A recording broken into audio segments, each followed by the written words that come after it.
Well, Christina, first of all, just thank you so much for taking the time for us to, have this conversation.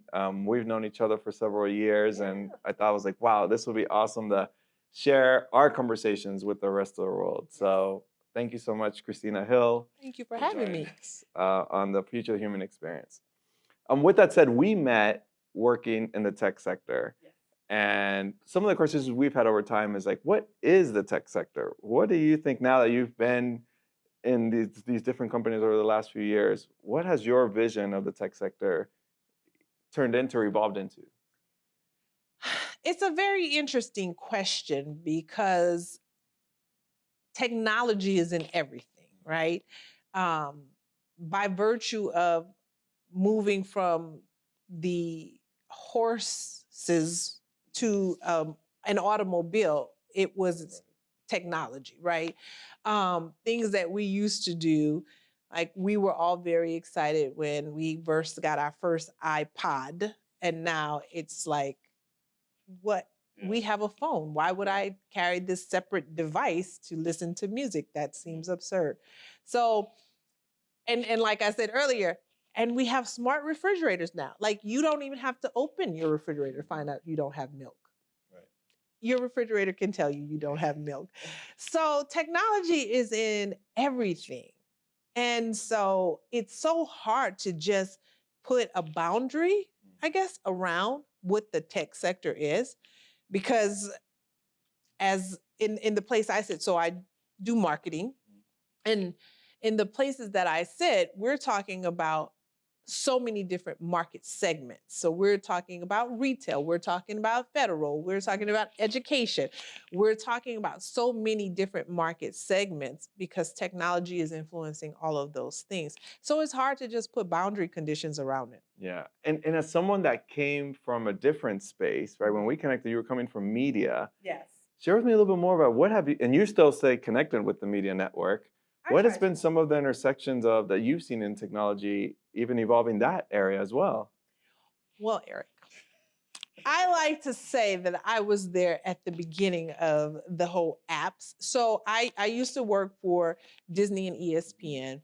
And in the very early days, there was this technology called ESPN broadband that later evolved into this ESPN360.com that just went to ESPN 360. And all of these things were predecessors to what we know now as like ESPN Plus, right? And I just remember thinking, this app stuff is just never going to take off. Like, why would you do that? Who wants to watch television on their phone? No one wants to do that, right? You've just invested in this huge television. No one wants to do that. But it's been really cool seeing that evolution of how we went from cable, right? Or let's call it the multi-channel, because it's not necessarily just cable. You can have satellite, what have you. But we went from this multi-channel space where it was all about the bundle to many people saying, I don't want to pay for networks that I don't watch.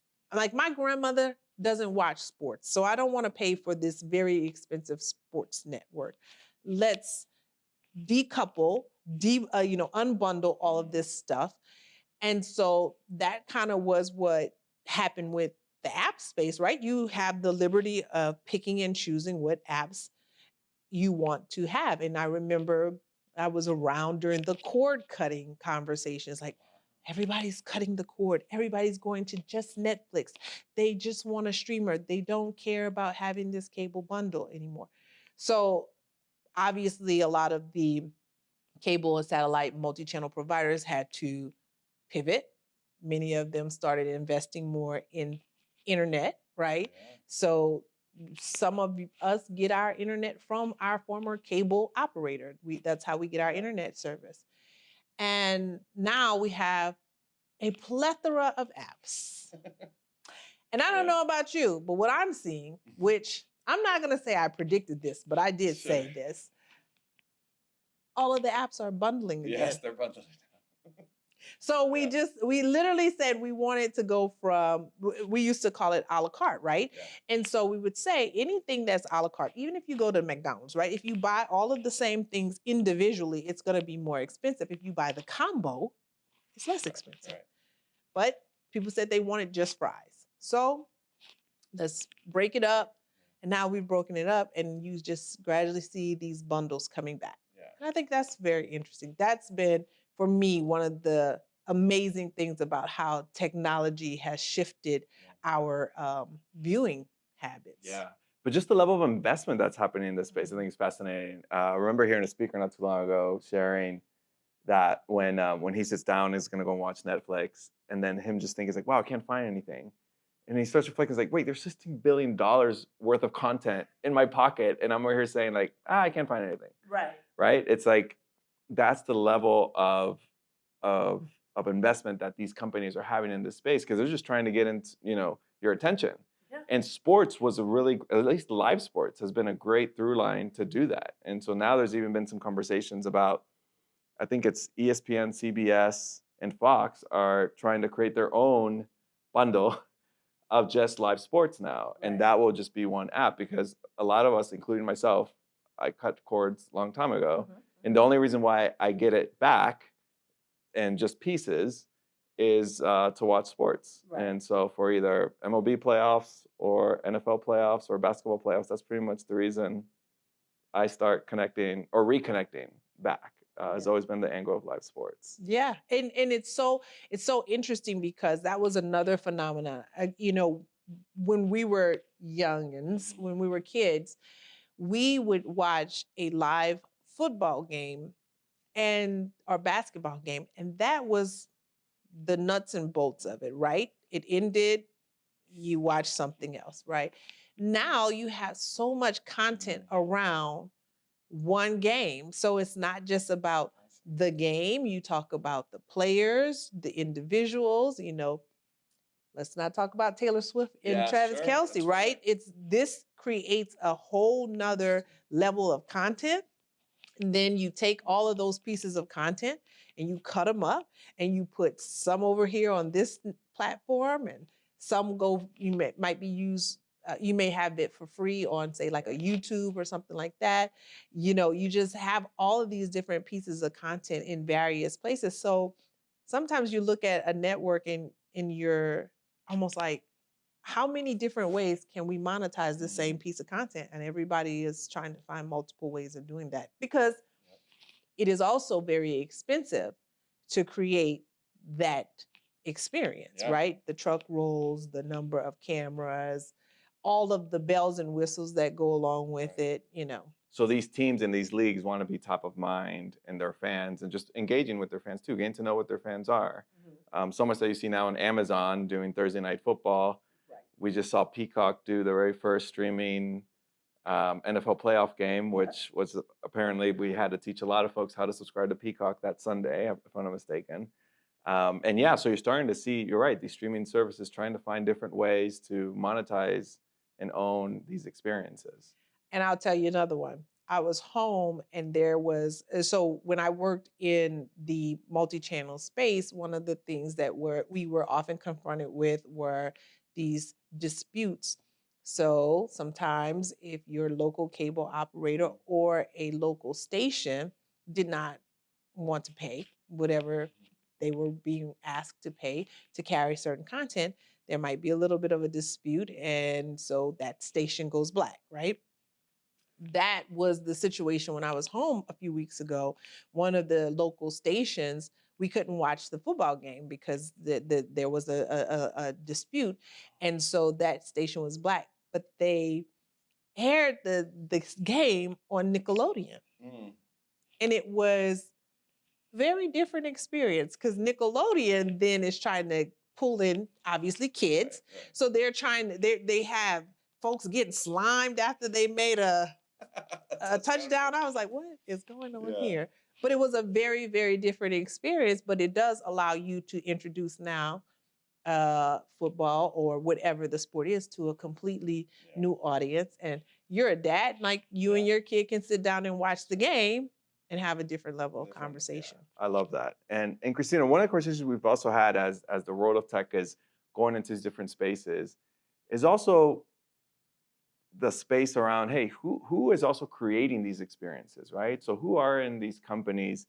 How are we making sure not only we have the representation of certain communities in these spaces, but also how are we connecting with these communities in these spaces, right? I know you and I have, spoken a lot about what does that look like today, but also what are the possibilities of that looking like tomorrow. Having, not only been in the media space, now in a tech space, what are either some of the challenges you've seen as this world is getting more digitized, but also some of the opportunities that you're seeing that us as the leaders in these organizations that we could do and be more thoughtful about creating these very authentic experiences for communities that we have all over our country and our world. Yeah.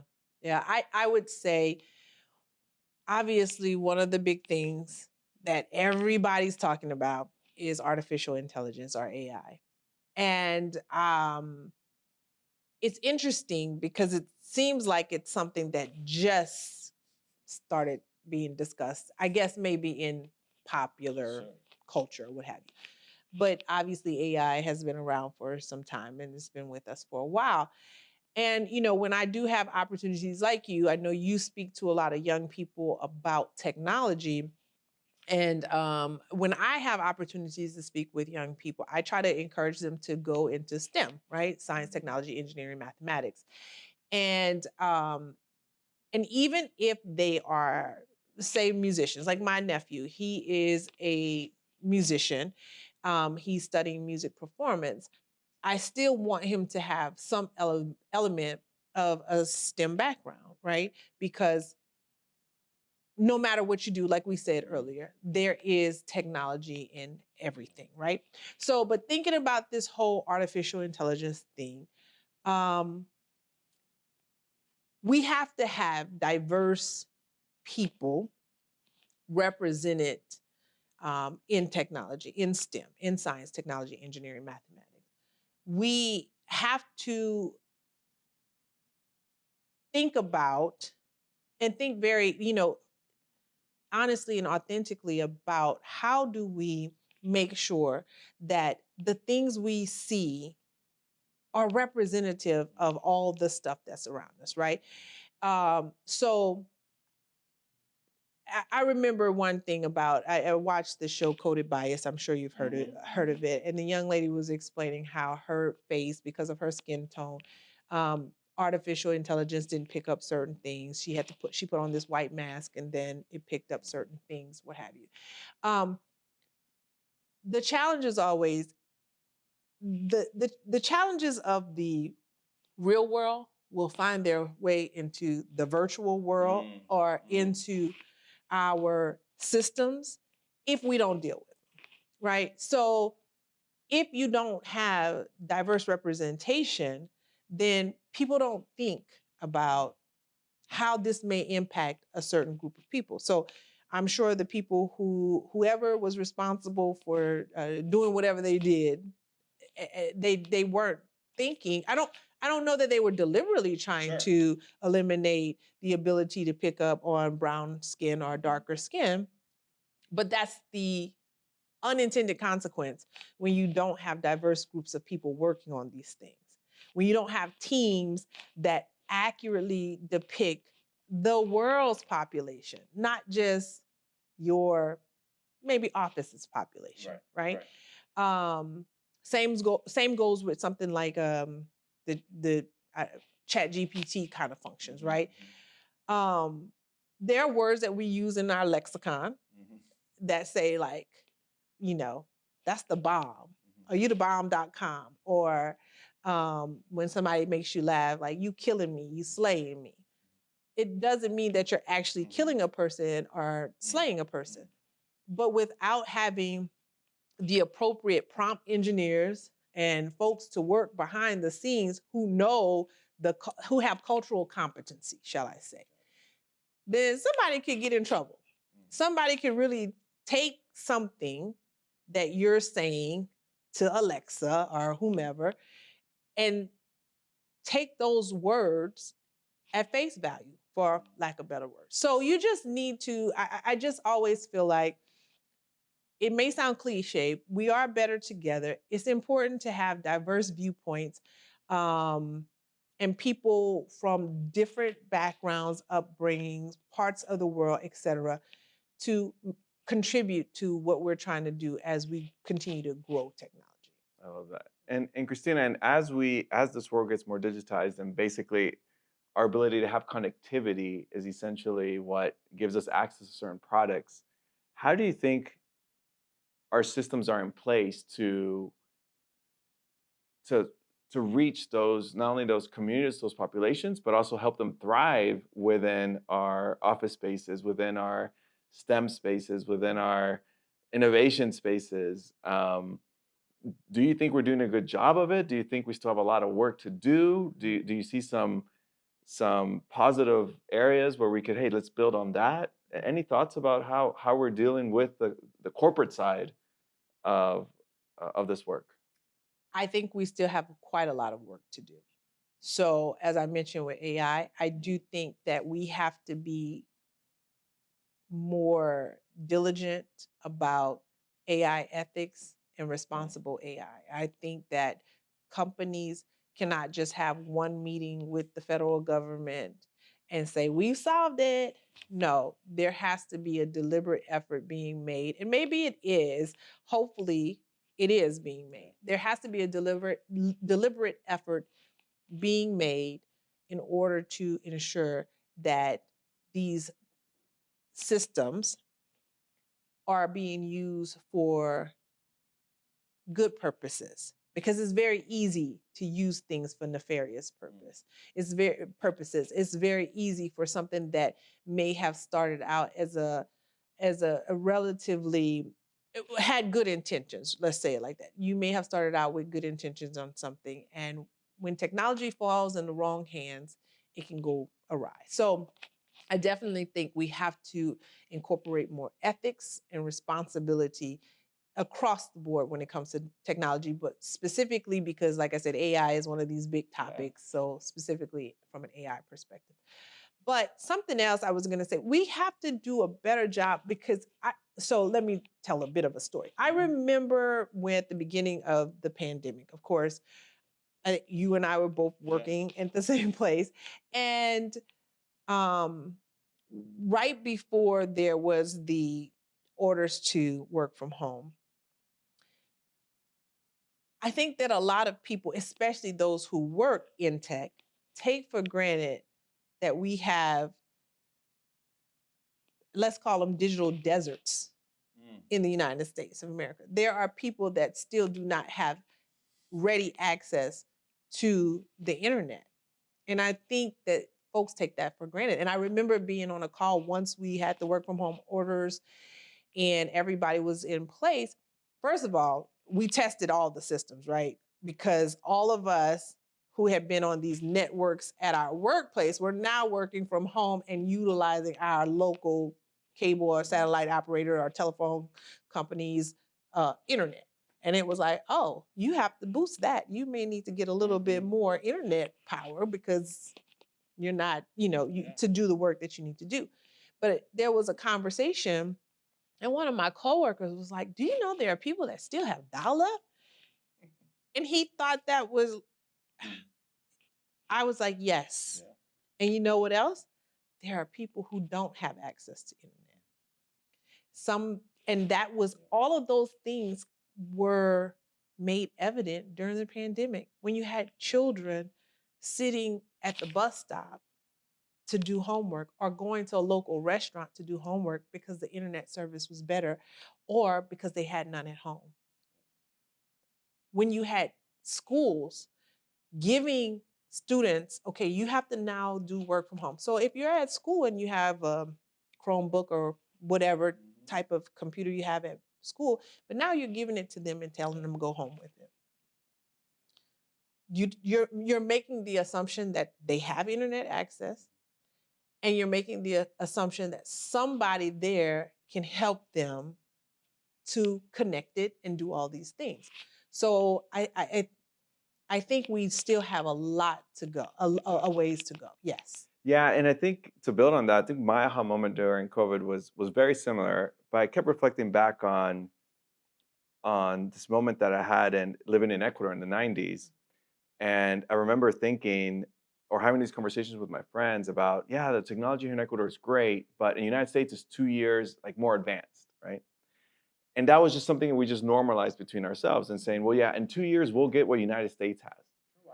And, but what I started thinking, especially during COVID, was, or especially during the 2020 era, was that 2 years in the 1990s means something very different than in 2020, right? So if you're still 2 years behind, you're not just, oh, just getting from a dial-up to the next phase or to cable. It's like, no, we're talking about 5G in some communities now, Yes. right? And there's still some communities that don't have dial-up. So when we're talking about 5G technology, and then we're working with companies that are going to develop products for 5G technology, which is all great things that, or at least have the great potential of serving certain customers, certain communities, but there's still certain communities that still don't have the infrastructure to take full advantage of those products. And eventually they'll just either not be serviced by these companies or by these products, or they'll have to have a significant level of investment later on in the future to a certain extent, either catch up or eventually bring them forward to where we're going. I mean, here in Arizona alone, not only we have several of those communities here in Phoenix, but not too far from here, we have certain communities up north, right, that do not have the infrastructure, and they're still talking about, hey, how do we bring them basically to what we've had in certain communities already for decades. Right. And so, yeah, so if we do really want to authentically deploy basically the next generation of technologies, we want to make sure we're mindful of what infrastructures we have in place for these communities to take advantage of those. Right. And that goes back to the previous question about then you can't just limit the people who are working on these things to folks who are in a certain socioeconomic class, or who grew up in a certain area, or who have a certain skin tone, or who speak a certain language.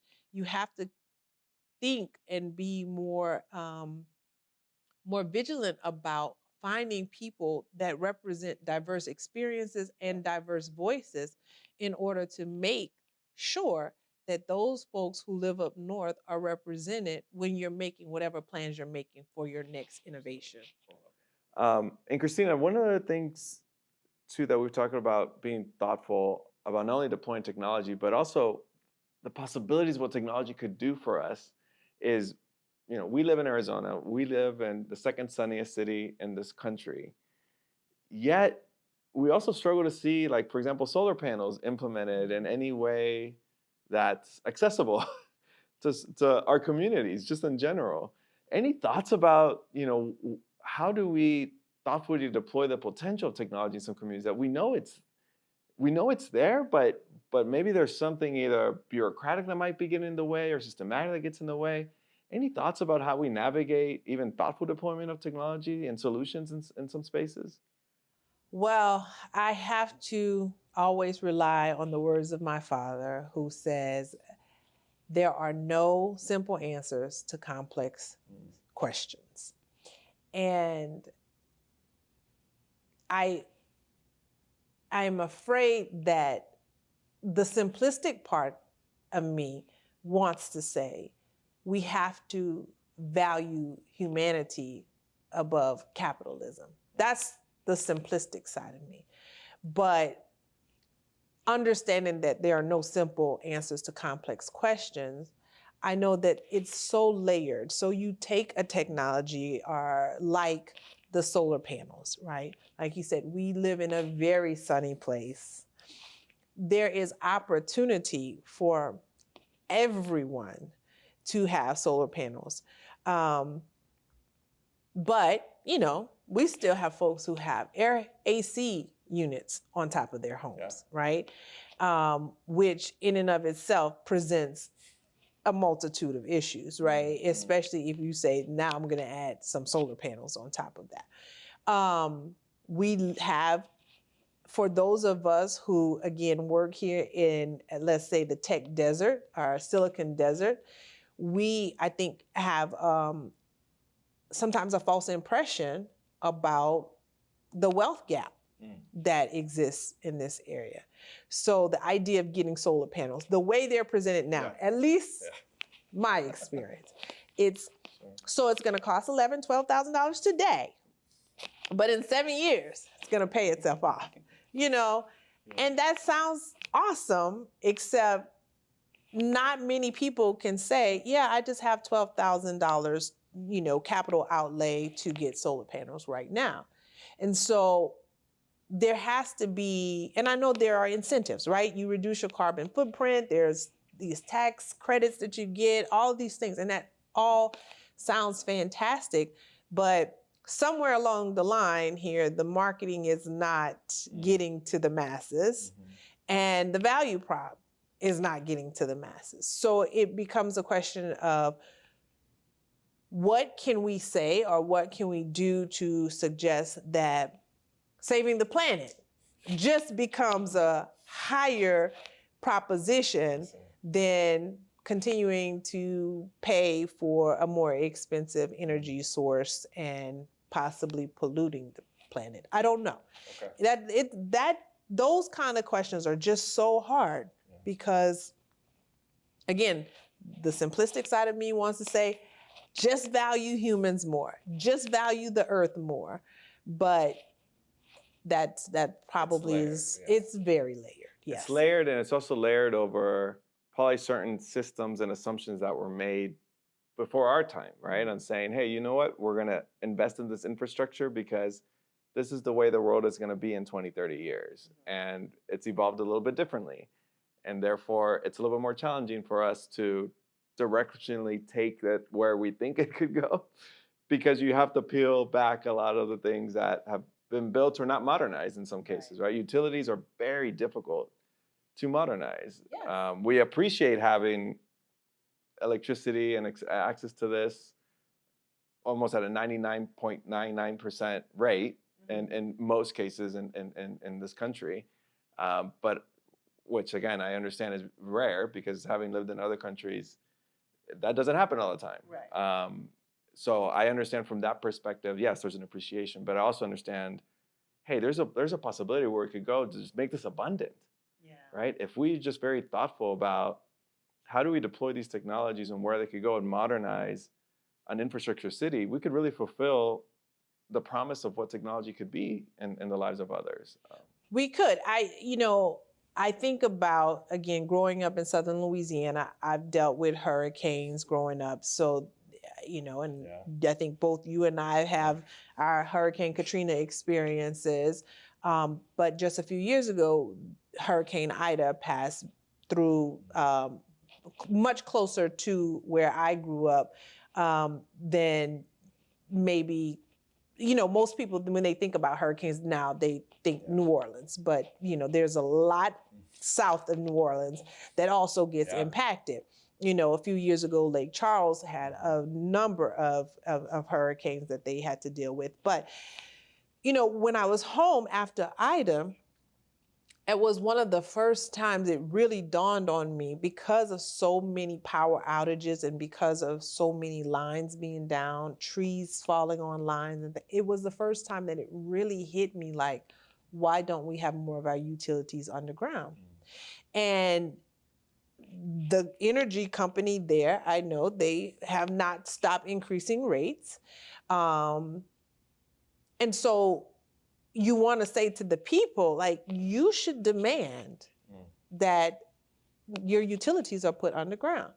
But then, speaking of complexity, so number one, what other infrastructure has to be in place for that to happen?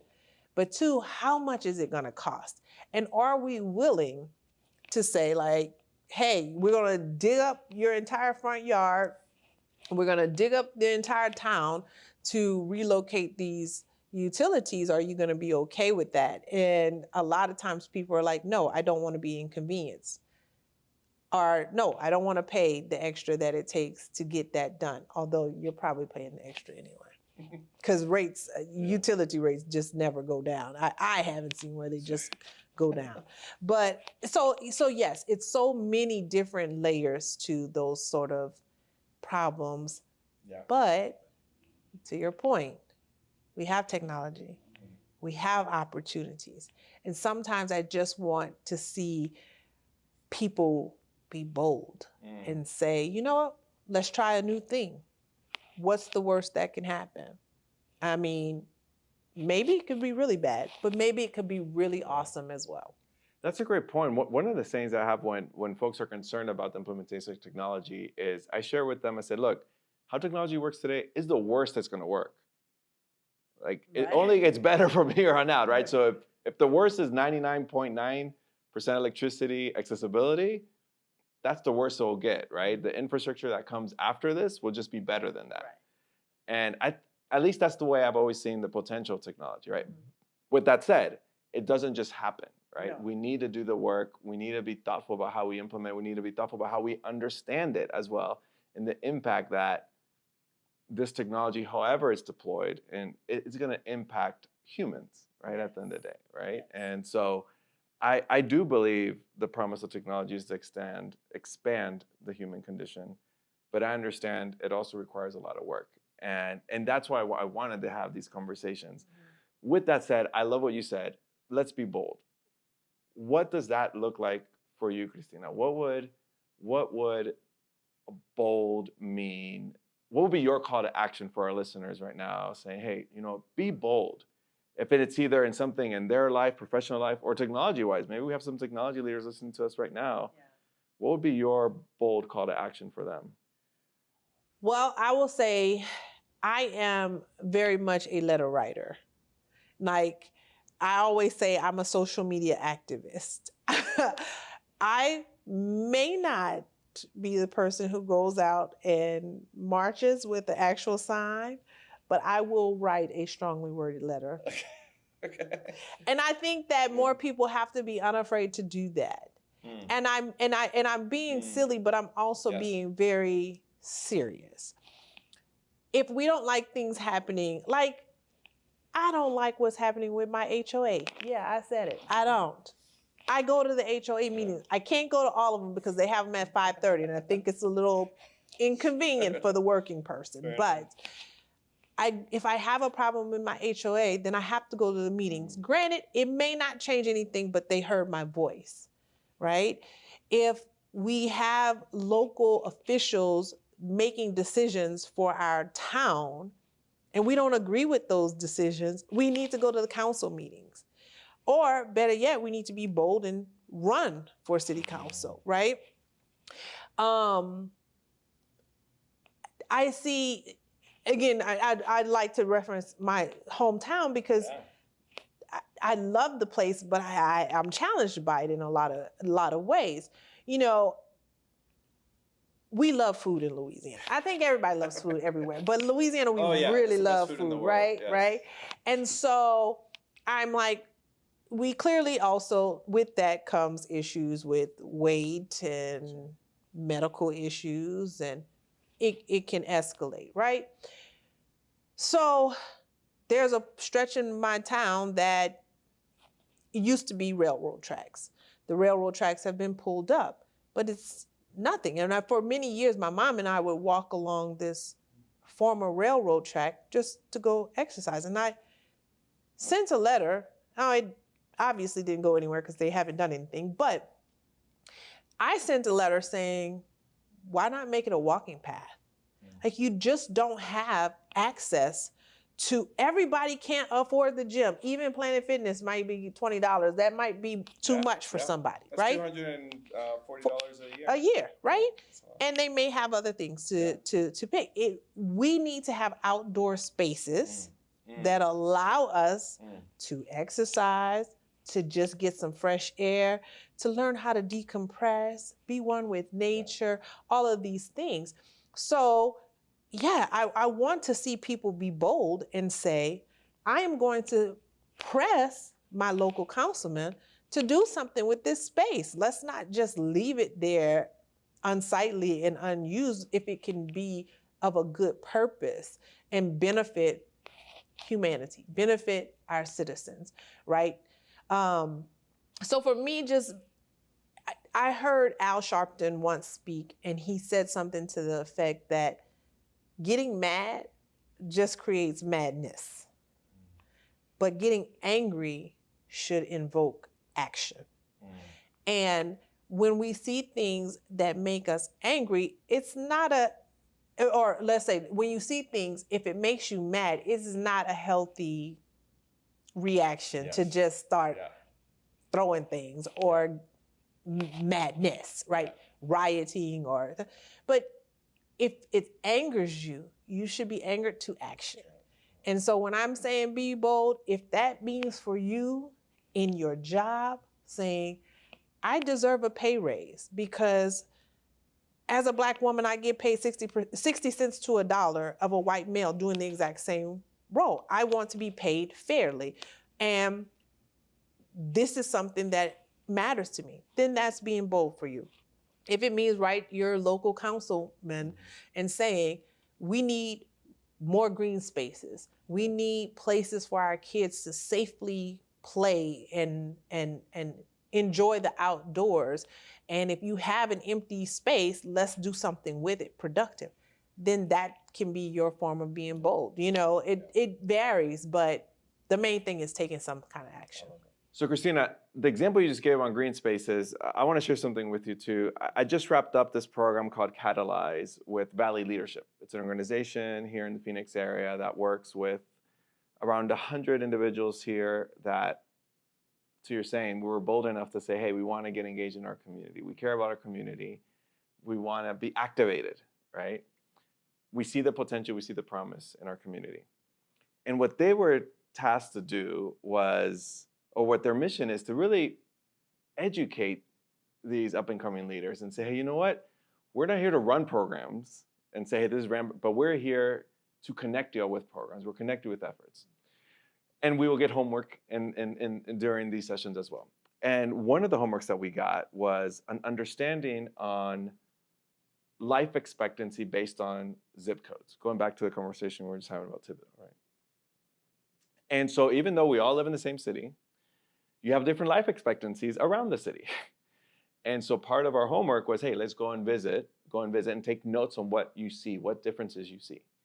And it so happens that when I saw this homework, I was like, I know not only do I want to do this homework, I'm excited about doing this, but I want to do it with my family. I want to do it with my wife, and I want to do it with my kids to show them that, hey, we don't live that far away from people that live differently than we do. And what does that mean, right, for their experiences?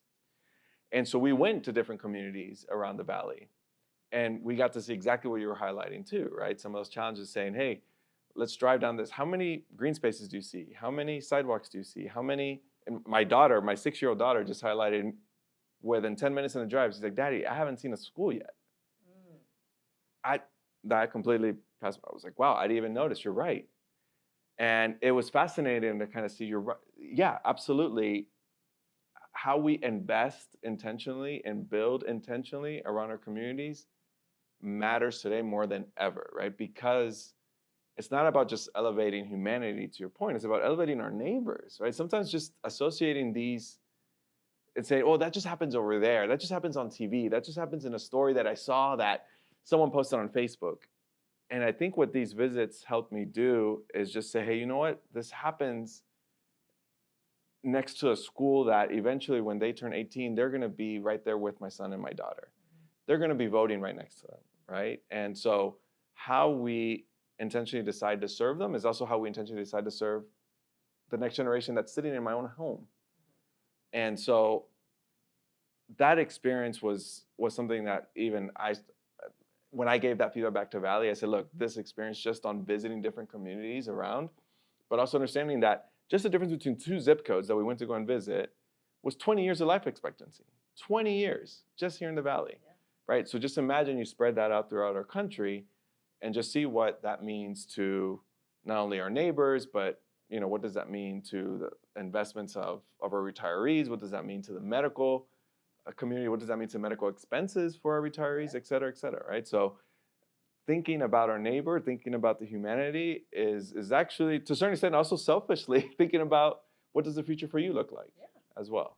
So it's interesting that you brought up that experience. Again, going back to 2020, after the stay-at-home orders during the COVID-19 pandemic, I remember so one of my really good friends is in urban planning, right? And so he actually does this podcast called Arrested Mobility. And he talks about various inequities like in transportation and things like that. And so one of the things that was always a light bulb moment, like your daughter had, I guess, was about sidewalks, right? And during the pandemic, I remember being like, I am so blessed to live in a neighborhood with sidewalks. And it it dawned on me because, again, we didn't know what was going on. We didn't know how this thing was transmitted. We didn't know, we just knew millions of Americans were dying. And it varied, and it was in every community. And early on, it was, oh, if you're Black, you can't get it. And then it was like, no, there's a lot of Black people dying. So clearly that's not true. But when we were inside and forced to be inside, it was, it did a lot to your psyche. It played on your emotions. And then finally, when it was like, okay, I gotta get outside. Like I gotta at least find a moment to get outside. I remember thinking, everybody doesn't have this. Everybody can't walk in their neighborhood. Everybody can't jump on a bicycle that has bike lanes in a neighborhood. You know, those kind of realities for us is, and you and I are both people of color, it's like, this is not the reality for a lot of people who look like us. And we are very blessed, but we can't take those things for granted. Because to your point, a neighborhood over, a zip code over, a few houses down, you just never know what those experiences are for other people. And it could be the difference between, like you said, 20 years life expectancy. You know, sidewalks, I have a school in my neighborhood. So sidewalks allow children safe passage to get to their school. But if you're in a neighborhood that doesn't have sidewalks, have many busy intersections, you take for granted how hard it is for a child to get to school. And you take for granted that their parents can drop them off. You know, in my neighborhood, the drop off and the pickup line is always quite long. Yes. I'm like, we have school buses, guys. Put your kid on a school bus. It's great. It's great to build up their self-esteem. Trust me. But again, there is a privilege associated with that. We forget that everybody doesn't have a car. So their kids have to walk to school sometimes or ride a bike if they're fortunate enough to have a bike. And again, there's safe passage issues. There's a lot of, it's again, very layered, but that makes the difference in that 20-year life expectancy. And we as humans, as citizens of the world, should want the things that we are privy to. I think, I hate that it feels like it's a zero-sum game. I hate that it feels like a zero-sum game. Like in order for me to win, you have to lose. Or in order for you to win, I have to lose. It's like the pie is big enough, we can split it and it can grow. Why does it have to be zero-sum? If I want my children to grow up in neighborhoods with good schools, with sidewalks, with bike paths, with green spaces and parks, why is that a problem that somebody else's kid has that too? I love that. Well, Christina, I know we could continue this conversation for hours, and for our listeners, just to know, when we've connected for years, yes, the conversations were always for hours. So I appreciate not only your time with us today, but also, what are you working on? I know you have like this little project you've been working on, and then also, where could folks find you and connect with you? Okay, so I also have a podcast with my older sister, Demetria. It's called Hey Sister, HEYYYS Sister. We have a website, heysister.com, HEYYY sister.com. And we also are, we stream on Sundays, 8 p.m. Eastern, on Facebook, YouTube. That is our channel. So we talk a lot like this, and you're going to be a guest on our podcast as well. So that's I'm very excited about that conversation because we can keep talking. I'm also working on a documentary, and it's been a few years in the making because unfortunately I still have a day job. But no, I shouldn't say unfortunately. I have a day job, but I'm working on I'm working on a documentary. It's called Thibodeauville: The Story of the Thibodeau Massacre, Race, Riot, and Resilience. So again, I grew up in Thibodeau, Louisiana. In 1887, there was a sugarcane strike that ultimately resulted in the massacre of numbers range from 5 to 50, 30 to 600. No one knows the real number, but mostly Black sugarcane workers were killed as a result of this strike. And it's my hope that by doing this documentary, we can have more open and honest discussions about race, about labor, about politics, socioeconomics, all of the above, and what the ramifications are when things happen and they seem so long ago, right? How do they ultimately impact what happens to us today? And so that's my hope with Thibodeauville. To shine a light on this historical thing that a lot of people, even growing up in my town, don't know about, but also what has it done? How has it impacted us, whether it's directly, indirectly, consciously, subconsciously? How has this thing that happened in 1887 impacted our community, and how are we going to hopefully be better once we have more information about it? Because I am a firm believer that if you don't learn from your history, you're doomed to repeat it. And we see a lot of that repetition happening right now. So it's Thibodeauville Film, THIBODEAUXVILLE film, FILM.com is my website. Well, Christina, again, thank you so much. I know this will not be the last time we have this conversation, right. So thank you so much for being with us today. And then, yeah, I'm looking forward to the feedback that we get from our listeners about this conversation, how we can continue to support each other in this work that we're doing. Absolutely. Thank you. Thank you, Christina. Appreciate it. Thank you.